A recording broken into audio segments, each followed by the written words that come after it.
Human nature भी कितना अजीब होता है ना। हम उन चीज़ों के पीछे भागते रहते हैं जो शायद हम कभी कंट्रोल कर ही नहीं सकते थे, जो शायद हमारे हाथ में कभी थे ही नहीं। तो I just read this book, the art of letting go, and इसमें ना एक बहुत ही प्यारा सा कंसेप्ट है, द डिकोटमी ऑफ कंट्रोल। तो मैं बताती हूँ ये क्या बेसिकली मतलब क्या है इसका। तो dichotomy of control states that rather than focusing on things you cannot control, you should focus on things जो तुम कंट्रोल कर सकते हो।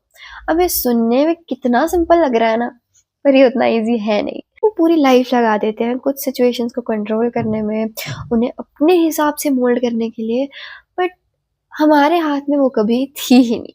तो डिकोटमी ऑफ कंट्रोल भी सेम ही चीज़ कह रहा है कि जो चीज़ें आपके हाथ में है ही नहीं, आप उन्हें कंट्रोल करने में लगे क्यों हुए हो।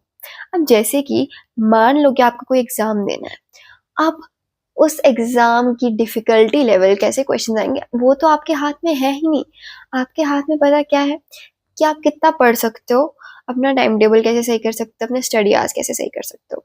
आपके हाथ में बस इतना है, और अगर आप इसमें ही अपना 100% दे देते हो, तो आपको बाकी की चीज़ों की चिंता करने की क्या ज़रूरत है। तो मैंने इतना तो तुम्हें बता दिया कि डिकोटमी ऑफ कंट्रोल क्या है।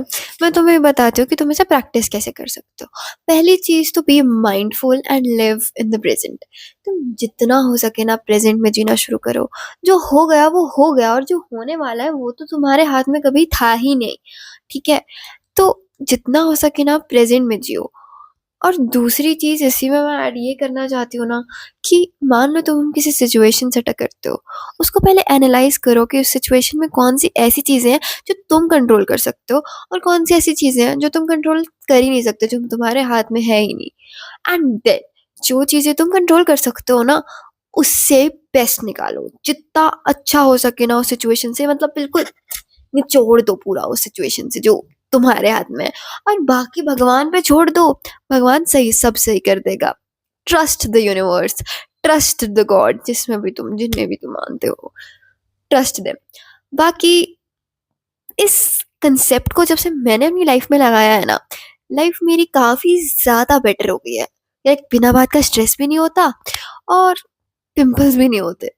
तो हाँ, it's a win win situation again.